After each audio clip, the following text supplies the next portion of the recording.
你频道的订阅数、观看量一直涨不了，你的每一部影片都表现平平。今天我就会教你一个策略来改变这个情况。Hello， 大家好，欢迎回到我频道，我是 Grayson。我经常有被问到，自己在很努力的做影片，也有保持不断的更新，也有用一些方法，但是自己频道的观看量和订阅数一直涨得很慢，自己有想放弃的念头。我相信有很多人都遇到了这种情况，自己虽然运用了一些方法，但是还是没有能够解决问题。其实我们不缺的是方法，我们缺的是解决核心的问题。今天这期影片我就教你一个策略，让你找准影片的核心，让你知道你应该把你宝贵的时间和精力放到哪些方面。如果你是第一次来我频道，我的频道主要是关于社交媒体以及网络创业内容。如果你对这段感兴趣，欢迎订阅我频道，一定要记得打开旁边的小铃铛，这样你就不会错过任何新影片通知了。那么话不多说，开始我们今天的内容。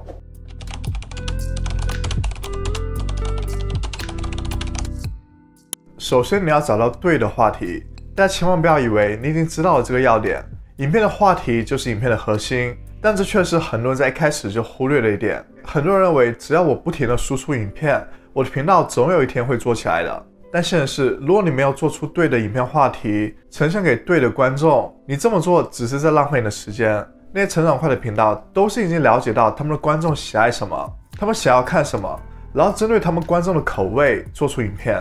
所以找到对的影片话题是非常重要的。我平时都会用 TubeBuddy 这个插件来帮我找到合适的影片话题。如果你还没有使用 TubeBuddy， 那么已经就落后了其他 YouTuber 一步了。大家可以通过评论区的链接免费下载 TubeBuddy， 有很多功能都是免费版本就能够使用的。在使用 TubeBuddy 找影片话题之前，你应该知道你频道的主题，知道你频道的观众。例如这期影片，我就把我频道的主题定为投资理财类型的频道。我针对的观众是那些新手，想要入门投资理财，想要学习各种投资理财的方法的一群人。当你知道你频道的主题，当你知道你频道的针对观众，你就能够很快的想出你的影片话题。现在我就带大家进入我的电脑，来展示给大家如何通过 TubeBuddy 来找到合适的话题。首先我们打开 TubeBuddy 这个插件，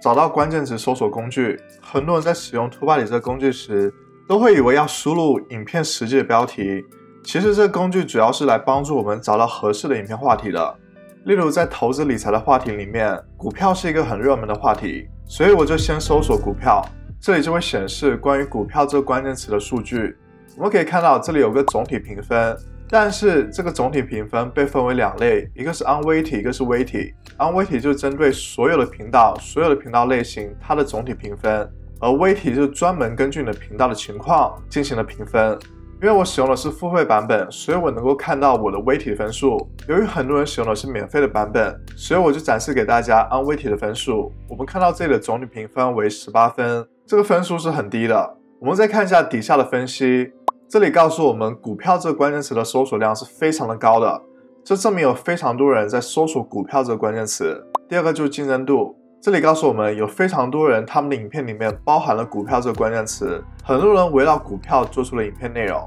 这就意味着如果我们想要围绕股票而制作影片，竞争度是非常的大的，所以我们这个时候就要开始细化我们的影片话题。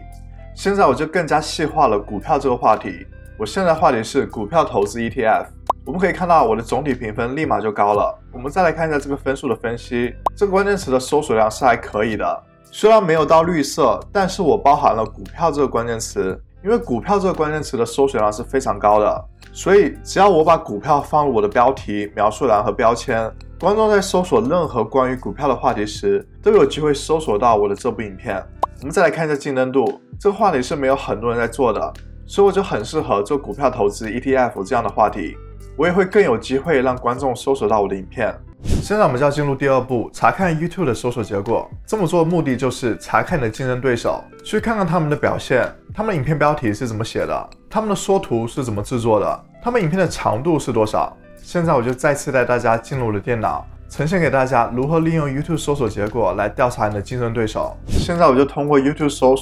索了股票投资 ETF 这个关键词。首先我们选择过滤，选择今年，在这里就会出现一些搜索结果。在这个结果里面，你需要去观察前面所说到的一些因素的同时，你还要去观察这些影片到底成不成功，有多少的观看量。如果观看量大于它的频道订阅数，那就更好了。这就说明这个话题是比较流行的，大家在不断的搜索的。我们可以看到排名第1的影片是这部影片，它是4个月之前上传的，它的频道的订阅数为67万，这部影片获得32万次的观看次数。第2部影片是8个月之前上传的，它的频道订阅数为11.4万，它的这部影片获得13万次的观看次数。第3部影片它是5个月之前上传的，这个频道有17.2万个订阅人数，它的这部影片有11万次的观看次数。所以总的来说，这个话题是有很多人在搜索的，也有很多人观看的。同时我们要观察他们的影片的标题是如何取的，他们的缩图是如何制作的，他们在缩图上放了哪些信息，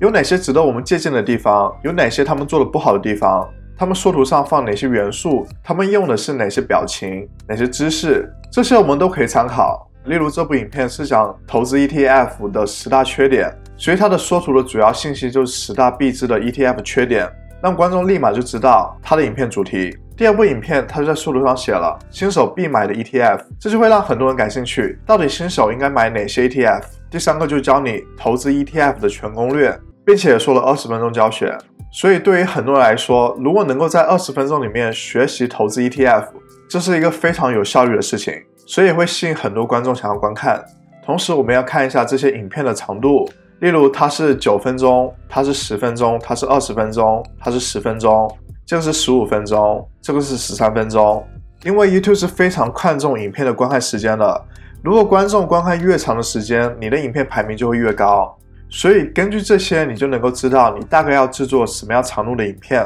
根据这些影片，我觉得我应该制作10分钟到15分钟的影片，这样会有效的提高我的影片观看时长。第3步就制定标题。有很多人对标题有很大的误解，认为需要在标题里面放入很多的关键词，就能够最大化的优化影片，排在搜索排名第1，让 YouTube 算法推荐到首页上。其实标题最重要的目的就是吸引观众的眼球。观众在很多影片里面，当他看到你的影片标题时，会有想点击观看的冲动。有很多人都在抱怨 YouTube 算法不推荐自己的影片，其实我们应该从自己的身上找到原因。如果你的标题缩图不够吸引人， YouTube 算法推荐给了一些观众，但是很少人点击影片观看，那你认为 YouTube 算法还会继续推荐给更多的观众观看这部影片吗？ YouTube 的主要目的就是让观众停留在这个平台上越久越好。如果你的影片没有办法做到这一点， YouTube 算法也不会浪费时间到你的影片上了。所以在思考影片标题时，一定要想办法呈现影片的主题，同时也要让观众有想点击观看的欲望。第4步就制作缩图。